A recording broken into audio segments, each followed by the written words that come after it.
The story begins at a party at the Leicester's house, but Nick isn't there.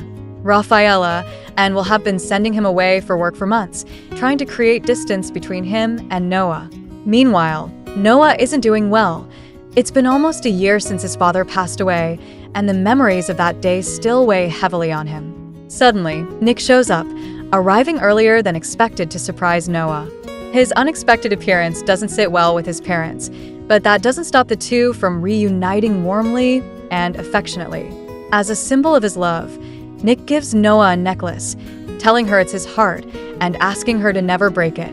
What follows are scenes of their passionate and intimate moments together, finding ways to be with each other whenever and wherever they can. However, things take a turn during a conversation between Lion and Nick.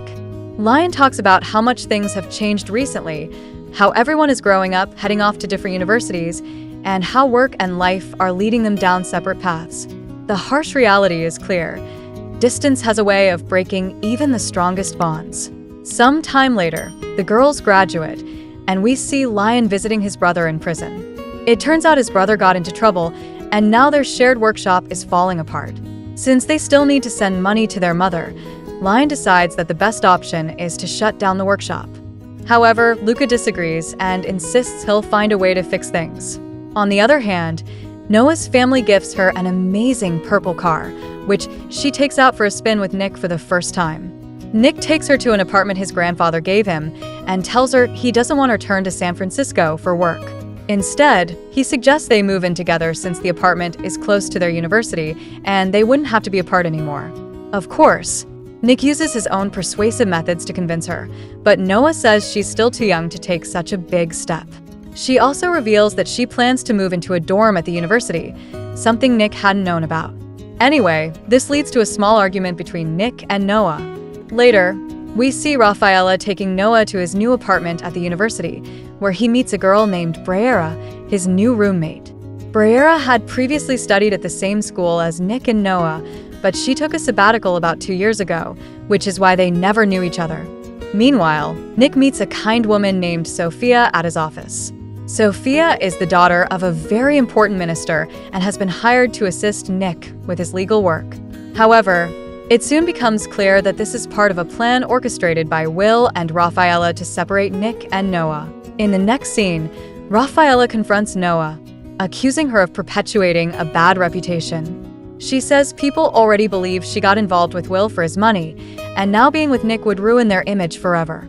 Noah simply responds that she loves Nick regardless of what people think. But Rafaela gives her an ultimatum, saying such a relationship will not be possible under her roof. After their conversation, Noah decides to move to the university earlier than planned and finds out that Briera threw a party at the apartment because she thought Noah wouldn't arrive for another week.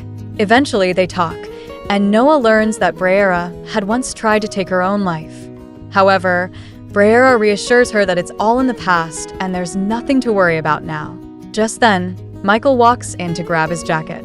Michael is the neighbor who is also at the party, and coincidentally, he's studying psychology at the same university and doing his internship there. Meanwhile, we see that Lion's brother has been released from prison, and Ronnie, who's seeking revenge, is also around. But that's not important right now because Nick is spending time with his little sister Maggie when suddenly their mother shows up to visit him. The problem is that Nick had lived for years without seeing his mother, and now he has no interest in hearing what she has to say because she abandoned him a long time ago. Noah comforts him about this, and they share their usual romantic moment. The next day, Noah gets upset with Nick because he left a hickey on her neck, something she can't stand. As revenge, she draws several designs on his body with a permanent marker, including one that says, "You're mine," on his forearm. Noah then takes Nick to her apartment, where they run into Briera. It turns out she knows Briera very well, and they both pretend not to recognize each other. Nick leaves the apartment, only to get a call from Lion on his way out. Lion has gotten involved in a drug problem because of his brother, and now has to go to a shady bar to deliver a package of drugs. At first, Nick doesn't want to go with Lion, but when he sees that Lion enters alone, he can't stand it and decides to take the risk. Nick enters the bar, and right behind him, Noah arrives because Lion had also informed her. Inside the bar, they encounter Ronnie's brother, who tells them that his brother will soon take revenge on them for what they did.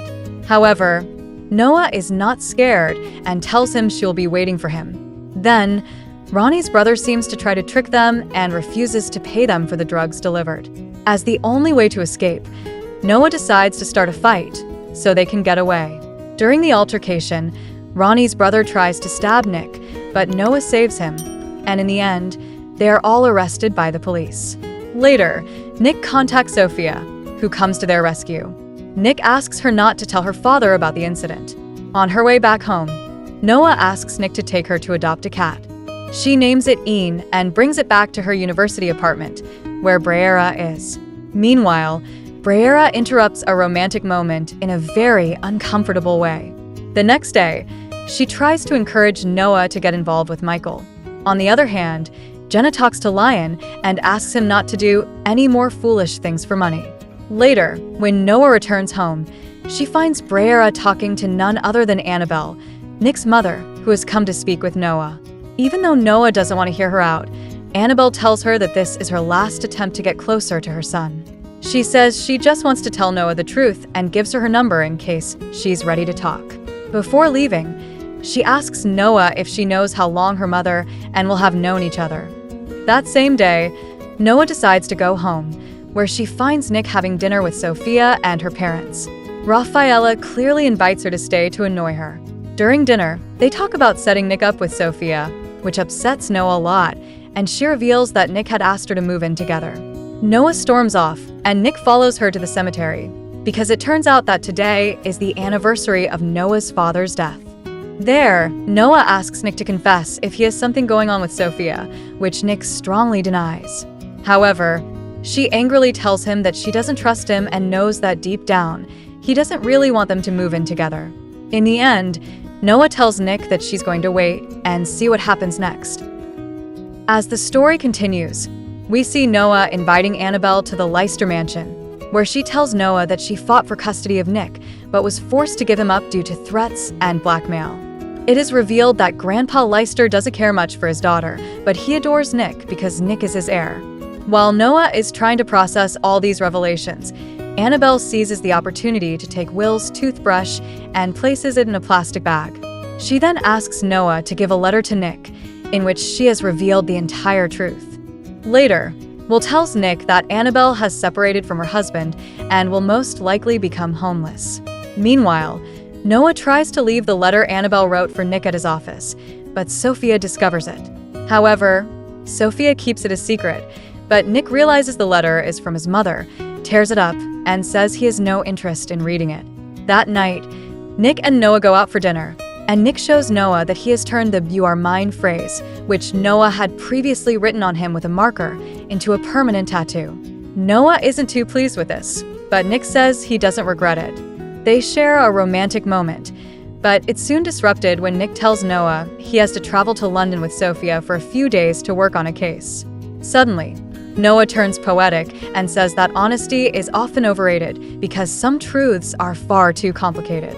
He adds that being an adult isn't just about doing what you want, but knowing what you should do.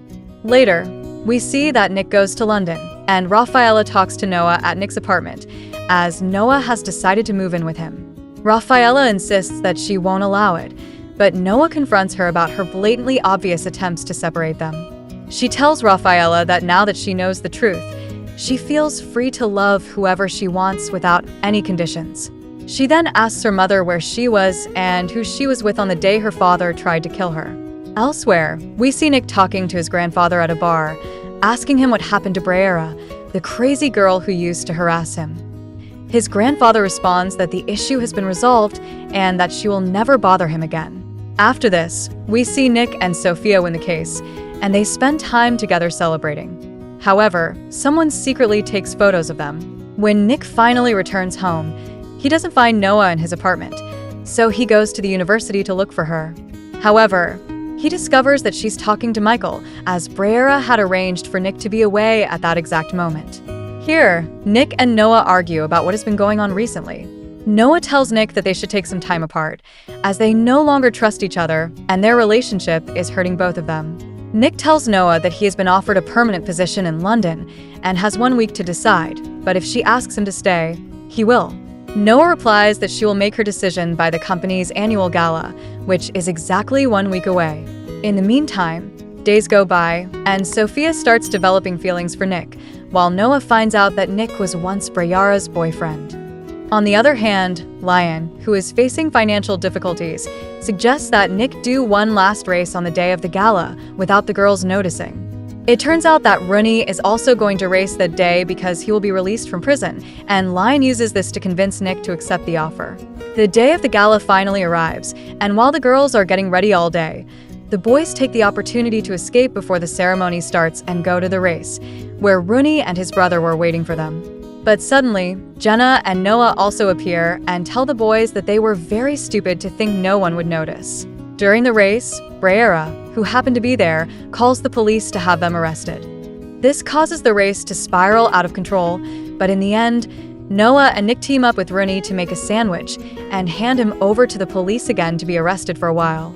In the end, Lion wins the race, and everyone returns to the gala as if nothing happened. This is when the real turning point occurs. Jenna breaks up with Lion because she feels that he doesn't love her for who she truly is. Meanwhile, the crazy Brayara approaches Nick and asks why he never brought her to the gala, and Noah reveals to Nick that she already knows what happened between them. Amid all of this, we see Brayara holding a knife, but it's only to open the door for Annabelle, who comes along with Brayara to interrupt everything and surprise Noah. Since they didn't want to listen to her the right way, Annabelle then shows Will a DNA test she did using his hairbrush, confirming that Maggie is his daughter. Annabelle's new husband had always suspected this and intended to kick them out. Annabelle tells Will that she did all of this to secure her daughter's future. The thing everyone wants to know is how she got the brush, and here Noah reveals that it was her fault, as she was the one who let Annabelle into the house. Annabelle tells Nick that what the letter said is true, and she didn't abandon him. She was forced to. However, Nick is upset because the truth is that his father has lied to him his whole life. His grandfather is a monster, and his mother only wants to secure her daughter's future. He tells Noah that what he did is unforgivable and that because of him, his family has fallen apart. With tears in his eyes, Noah tells him that he loves him and doesn't want to leave him, but Nick walks towards Sophia, breaking Noah's heart as he says that it's all over. Noah is devastated as Nick leaves with Sophia. Meanwhile, Brayara shows Noah some old photos of Nick and Sophia to hurt him. Upset, Noah watches as Brayara steals the keys to his apartment from his bag. On the other hand, Lion advises Nick, making him realize that he's making a mistake with Noah, using the example that he couldn't last more than half an hour without Jenna, which helps them reconcile.